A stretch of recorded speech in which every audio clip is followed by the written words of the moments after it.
क्या मायने निकाले जाएं वीरेंद्र जी। और दूसरा, महाकुंभ आज समाप्त हो गया, आज आधिकारिक तौर पर महाशिवरात्रि के पश्चात अब महाकुंभ का समापन। आप जब ये स्टेटमेंट और महाकुंभ का समापन और 65 करोड़ श्रद्धालुओं के स्नान को जब देखते हैं तो आप किस तरह से कंपेयर करते हैं इन आरोपों के परिप्रेक्ष्य में? देखिए, जो समाज में सियासत है वो अगड़ा पिछड़ा ऊंच नीच इस व्यवस्था को आज भी जिंदा रखे हुए है और उसके अपने फायदे हैं। अखिलेश यादव जो 2017 के बाद से कई चुनाव हारे, लेकिन उन्होंने लोकसभा के चुनाव में 2024 में भाजपा का रथ उत्तर प्रदेश में रोक दिया, तो वो पीडीए का नारा लेकर आए थे जिसमें वो कामयाब हुए। पीडीए के साथ साथ उनके पक्ष में एक बात ये गई कि उनको दलितों ने भी काफ़ी वोट किया और जो दलित 2019 के चुनाव में भाजपा को साथ गया था उसमें से काफ़ी बड़ी संख्या में वो टूटकर इधर आया।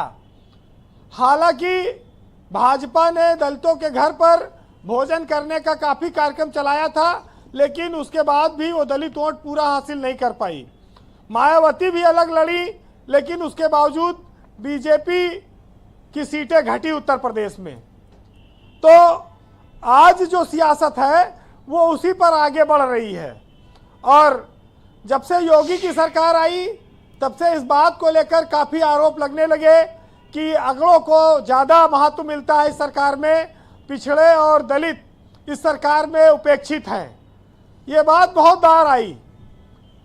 भाजपा को पहले अगड़ों की पार्टी माना जाता था। बहुत सारे लोग ये कहते थे बनियों की पार्टी है खाली है। लेकिन ब्रजेश जी, जब दलितों की और ओबीसी की उपेक्षा की बात आती है तो इस दौरान भाजपा में एक आरोप उस पर और लगने शुरू हुए कि अब ये सवर्णों की पार्टी नहीं रह गई, ये तो ओबीसी की पार्टी रह गई है और ये दलितों को ज़्यादा महत्व देती है और पिछड़ों को ज़्यादा महत्व देती है।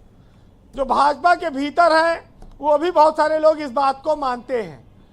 तो भाजपा खुद एक बहुत बड़ा समुच्चय बनकर रह गई है, अगड़ा पिछड़ा दलित सबके वोट प्राप्त करने के चक्कर में, और उस समुच्चय का परिणाम और नुकसान लोकसभा चुनाव में यह हुआ कि उसके सीटें घट गई।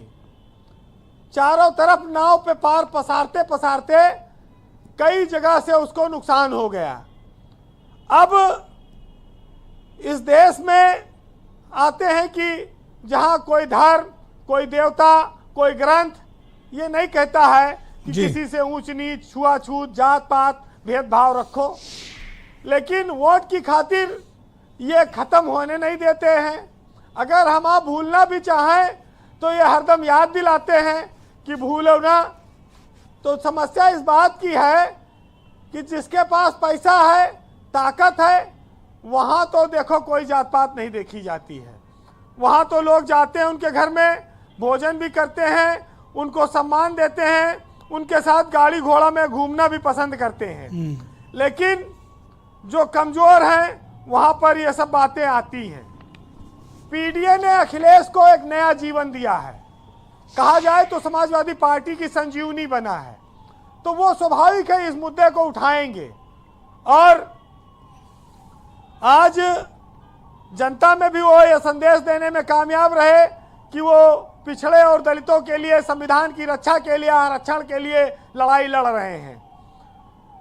आज ये बात जरूर आप कह सकते हैं कि महाकुंभ समाप्त हो गया, रिकॉर्ड लोग आए, लेकिन सरकार के साथ साथ विपक्ष ने भी बहुत बड़ी राहत ली है इससे।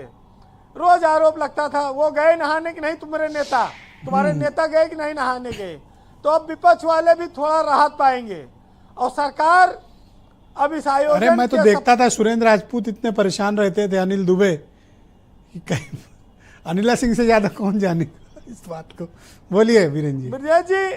दुबे जी तो आज आए नहीं बुलाने में। इस देश में जितना बड़ा ये आयोजन हुआ ये दुनिया में कहीं संभव नहीं था। स्वाभाविक है कि उसमें परेशानियां आती हैं और उन परेशानियों के बाद भी लोग नहीं रुके, चाहे जितना प्रचार किया गया, चाहे जितना दुष्प्रचार किया गया। तो आस्था तमाम सारी व्यवस्थाओं पर भारी पड़ सकती है, ये दुनिया ने देखा। कंक्लूड और ये भी देखा कि 2 महीने तक लगातार प्रशासन, पुलिस, सफाई कर्मी सब चीज़ों से काम ले पाना इतना आसान नहीं है। नहीं, मैं तो सफाई कर्मियों का अभिनंदन करता हूं, चरण स्पर्श करता हूं और उन्हें सम्मानित किया जाना चाहिए, जिन्होंने करोड़ों लोगों के जो भी वहाँ पर कूड़ा करकट गंदगी निकली उन्होंने उसे साफ किया और इस स्वच्छ कुंभ को आयोजित कराने में बहुत बड़ा योगदान दिया। असली हीरो तो वो लोग हैं, उन्हें निश्चित तौर पर सम्मानित किया जाना चाहिए। बिल्कुल, देखिए सम्मान के साथ साथ भाजपा सरकार इसका प्रचार भी करेगी और उसका फायदा भी लेने की कोशिश करेगी, इसमें कोई बड़ी बात नहीं है, वो लें। लेकिन चुनाव में जातिवार सम्मेलन और लोगों के जातियों के समूह को बांटकर नेताओं को लगाना, प्रचार करना, ये सब चीज़ें ऐसी हैं जो दर्शाती हैं कि वोट के लिए ये सियासत जात पात को कभी ख़त्म होने नहीं देगी। और पीडीए ने जो संजीवनी दी है समाजवाद को, उसको अखिलेश यादव भी नहीं छोड़ेंगे। बल्कि वीरेंद्र जी, मैं आपसे एक अनुरोध करूंगा, आज सब लोग सुन रहे हैं, मैं आपसे अनुरोध करूंगा कि शीघ्र अतिशीघ्र आप लखनऊ में एक कार्यक्रम आयोजित करिए और हमारे सफाई कर्मचारी भाई बहनों को आप चैनल की तरफ से सम्मानित करिए। देखिए, ये तो सबसे कमज़ोर लोग हैं। देखिए, इस देश में जो हमारे आदर्श हैं, जो हमारे भगवान हैं राम, उनको वंचितों का राजा कहा गया है, दलितों का राजा कहा गया है, आदिवासियों का राजा कहा गया है। तो जो भगवान की शिक्षा है उसमें भी ये सफाई कर्मी, दलित, कमज़ोर, वंचित, आदिवासी, ये सब शामिल हैं और धार्मिक दृष्टिकोण से भी इनका बहुत महत्व है। तो इनका सम्मान अगर होता है तो अच्छी बात है। हम लोग कोशिश करेंगे कि इसको और आगे बढ़ाएं। आपने इच्छा जताई है, बहुत धन्यवाद आपका वीरेंद्र जी। जी, सरकारों की योजनाओं का जो प्रसार होता है वो बिना भेदभाव के होता है। और अगर आप लाभार्थी देखेंगे, चाहे फ्री राशन लेने वाले हो, चाहे उज्ज्वला योजना हो, चाहे किसान सम्मान निधि हो, तो ये जो लोग ले रहे हैं लाभ, ये जात के आधार पर कोई रोक टोक नहीं है। इस बात को भी समझना होगा। हाँ, कुछ आईएएस, आईपीएस अफसरों की ट्रांसफर पोस्टिंग में तमाम बार लोग सवाल उठाते हैं, लेकिन वो पूरा समाज नहीं है। वो खाली व्यक्तिगत स्वार्थ के लिए सरकार में सेटिंग करके अपना लाभ लेते हैं, वो अपने समाज को कोई लाभ नहीं पहुंचाते हैं।